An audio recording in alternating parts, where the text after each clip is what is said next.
Hello my dear friends, myself Jayanti Mesuriya.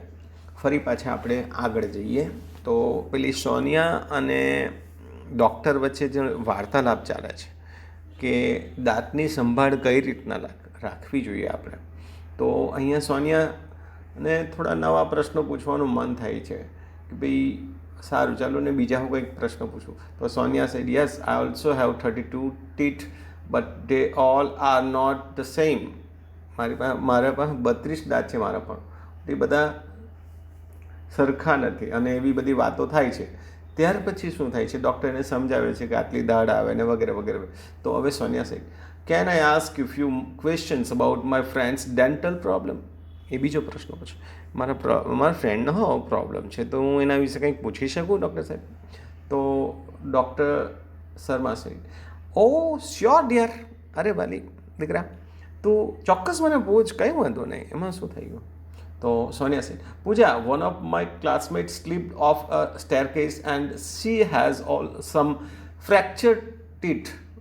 મારી એક friend છે પૂજા આગળ, હવે એ છે ને મારી ક્લાસમેટ છે અને એને શું થયેલું, એક સીડી પરથી સરકી એમ પડી ગઈ તો એના દાંતમાં થોડું ફ્રેક્ચર આવી ગયું, દાંત તૂટી ગયો અને આમ વાતો પૂછે છે. વોટ શુડ સી ડુ, એને શું કરવું જોઈએ હવે સાહેબ? એણે પ્રશ્ન પૂછ્યો એટલે doctor Sharma said well she needs to consult a dentist. પહેલાં તો એણે દાંતના ડૉક્ટરને મળવું જોઈએ. ભાઈ પહેલાં તું મળી લે એને, કે કેવી સ્થિતિ છે તે એને ડૉક્ટરને ખબર પડે ને.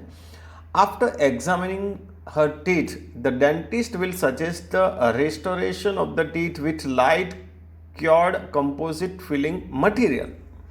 પહેલાં એ ડૉક્ટરને મળે, ત્યાર પછી ડૉક્ટર એને ચેક કરીને સજેસ્ટ કરશે. શું સજેસ્ટ કરશે કે ભાઈ એને કેવી રીતના એ સારું કરી શકાય, કે એમાં કંઈક પોલું થઈ ગયો છે દાંત, કે કઈ રીતનું એને કંઈક મટીરિયલ ભરી શકાય કે દાંતને પાછું જે કાયમી જે રીતના એને જોઈતું છે એ રીતના એને વ્યવસ્થિત થઈ શકે, એને સારવાર લઈ શકાય. તો Sonia said okay I have another friend named Dhara. એટલે સોનિયાએ પાછું બીજી વાત કરી કે ભાઈ મારે એક એક ફ્રેન્ડ છે, એનું નામ છે ધારા નામની. She has uneven growth of teeth. એના દાંતનો વિકાસ છે ને યોગ્ય નથી, અનઇવન એવું કંઈ her teeth are not properly grown. એના દાંત બરાબર ઉગેલા નથી. તો શું કરીએ? She feels very embarrassed at times. એટલે એને થોડી નામોશી લાગે, એને નહીં ગમે કે મારા દાંત કેટલા ખરાબ છે એમ તેમ, અને છોકરી છે, હવે એને ચિંતા થાય. એની એડવાઇસ ફોર હર, એના માટે કોઈ સલાહ છે સાહેબ? એટલે હવે જુઓ કે આજકાલ બધાને પોતાના દાંત, નાક, કાન, આંખ, કાન બધું જ વ્યવસ્થિત જોઈએ, સુંદર જ જોઈએ. તો આ તો દરેકને દાંતની તો કાળજી રાખવી જોઈએ. તો એની બેનપણી છે તો એને ચાલો એનું પણ કંઈ પૂછી દઈએ, એવી રીતના વાતચીત થાય છે. તો doctor Sharma said no one should feel embarrass about physical deformity. હવે આ એક બહુ મહત્ત્વનું વાત છે કે કોઈ પણ વ્યક્તિએ, મારા વિદ્યાર્થી મિત્રો તમને પણ હું કહું છું કે તમારું જે ફિઝિકલ ડિફોર્મિટી એટલે શારીરિક ખોડખાં પણ હોઈ શકે, કે અમુક વાર અમુક કોઈના હાથ, નાક, કાન કે દાંત એમ તેમ હોય, તો એની નામોશી રાખવાની જરૂર નથી, બિકોઝ દેટ ઇઝ નેચરલ, એ કુદરતી છે ભાઈ. હર પ્રોબ્લેમ ઇઝ કોલ્ડ ક્રાઉડિંગ. તો ડૉક્ટર શું કહે છે, એનો પ્રોબ્લેમ છે ને તો એને કહેવાય છે her problem is called crowding. Now there is a solution for this problem also. હવે આ પ્રોબ્લેમ જે છે, આ જે સમસ્યા, એનો પણ ઈલાજ છે, એનું પણ નિરાકરણ થઈ શકે. એમ કે the patient has to go for an orthodontic treatment. તો એના માટે ઓર્થોડોન્ટિક ટ્રીટમેન્ટ લેવી પડે. એટલે એ દાંતને વ્યવસ્થિત જગ્યાએ ક્યાં મૂકવાનું, ખસેડવાનું કે એવું કંઈક એની કંઈ સ્પેશિયલ દાંતની ટ્રીટમેન્ટ હોય છે, તે ડૉક્ટરને મળવું પડે. એમ કે એના સ્પેશિયાલિસ્ટ હોય તેને. The braces will bring her teeth in proper alignment. અને એ ડૉક્ટર જે ટ્રીટમેન્ટ આપે એને એ બરાબર એના વ્યવસ્થિત જગ્યાએ જે રીતના ચોકઠું અથવા દાંતની જે આખું જે માળખું હોવું જોઈએ એ રીતના ગોઠવી આપે. Sonia said, should I ask her to see you? એટલે સોનિયાને અનેક પ્રશ્નો થાય છે. જુઓ એની જિજ્ઞાસા કેટલી છે. તો શું મારે એને તમને મળવા માટે કહેવું જોઈએ એમ કે? એટલે ડૉક્ટરને જ એ પાછી પૂછી લે. પ્રશ્નો કેવા પૂછે છે જે તે જુઓ. Doctor Sharma said, no, she will have to consult an orthodontist. એટલે ડૉક્ટર શર્માએ એને શું કહ્યું કે ભાઈ એણે મને મળવાની જરૂર નથી, પણ એ જે આ રીતના જે દાંતનું માળખું જે છે એને વ્યવસ્થિત ગોઠવનારા જે વ્યક્તિ છે તે ઓર્થોડોન્ટિસ્ટ કહેવાય છે, તે એને મળવાનું છે ને એમ કે. તો એણે સાચી સલાહ આપી એને. Sonia said, thank you very much for your valuable suggestions. અને સોનિયાએ ડૉક્ટર શર્માનો ખૂબ ખૂબ આભાર માન્યો કે તમે જે મને મૂલ્યવાન જે સૂચનો કર્યા છે એના માટે ખૂબ ખૂબ આભાર ડૉક્ટર સાહેબ. Indeed dental science has advance a lot. તમે જુઓ કે હવે દાંતનું જે માળખું છે કે દાંત કેવા ઉગે અને આ ને તેને, તો એના માટેનું જે સાયન્સ છે તે ખૂબ આગળ વધી ગયું છે. હવે બહુ જ નાની નાની વસ્તુમાં પણ કંઈક બહુ સરસ સુધારો થઈ શકે. I will ask her to consult an orthodontist.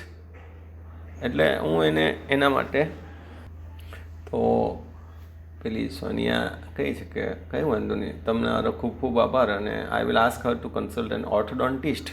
કે હવે હું એને જે દાંતનું આખું જે માળખું છે, દાંત કે આખું ચોકઠું કહેવાય છે, એને વ્યવસ્થિત દાંત ગોઠવી આપે એવા જે સ્પેશિયાલિસ્ટ છે તેને હું મળવાનો માટે કહીશ. Now I am thinking of taking up a project on dental health. હવે એક નવી યોજના, નવો પ્રોજેક્ટ હું લઈશ. હું વિચારી રહ્યો છું કે હવે આ યોજના પર કામ કરું, ડેન્ટલ હેલ્થ પર. Because we have to work on a project in science and I think this is a very useful topic. એનું શું કારણ આપે છે કે આ એક બહુ જ ઉપયોગી વસ્તુ છે. દાંતની કાળજી રાખે એટલે શરીરની કાળજી કહી શકાય આપણાથી.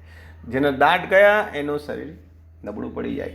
તો મિત્રો આ આપણે અહીંયા જોવાની જરૂર છે. પેલી સોનિયાને એ વસ્તુ સમજાઈ ગઈ દાંતના ડૉક્ટરને કન્સલ્ટ કર્યા પછી કે આ પ્રોજેક્ટ સાયન્સનો છે, તો એમાં મને એવું લાગે છે કે દાંતનો જે પ્રોજેક્ટ છે ને એ બહુ જ ઉપયોગી છે. કારણ કે દાંત જાય એટલે ખાવાનું જાય, અને ખોરાક નહીં ખવાય સારી રીતના, અને ખોરાક સારી રીતના નહીં ખવાય એટલે એની અસર શરીર પર 100% થતી હોય છે.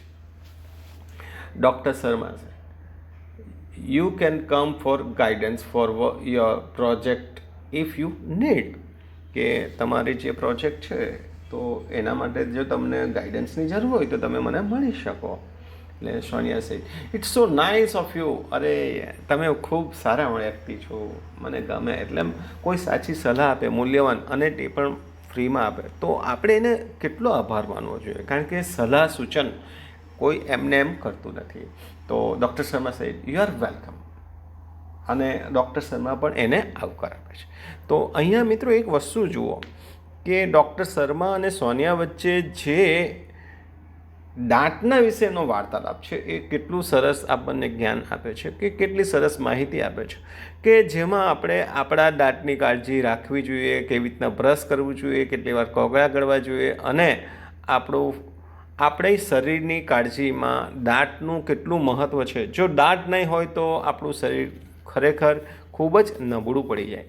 અને એ ધ્યાનમાં લેતા આપણે હવે આપણી શરૂઆત, એટલે સવારે ઉઠે ત્યાંથી કે સાંજે રાત્રે સૂઈએ પાછા, ત્યાં સુધીમાં મિનિમમ 2 વખત દાંતની સફાઈ કરવી જોઈએ. અને કેવી રીતના કરવી જોઈએ તે પણ આપણને આ લેસનમાં સમજવા જાણવા મળે છે. તો મિત્રો, હું અપેક્ષા રાખું કે તમે પણ આ ડૉક્ટર શર્મા જે ડૉક્ટર છે એ જે સોનિયાને જે સલાહ આપી છે પેલી છોકરીને, એમાંથી કંઈક સારી એવી વસ્તુ શીખી અને એનો અમલ કરશો તો તમે પણ તમારા દાંત પણ સ્વસ્થ રહેશે અને તમે પણ સ્વસ્થ. So here I will stop my dear friends. Thanks a lot. Thank you.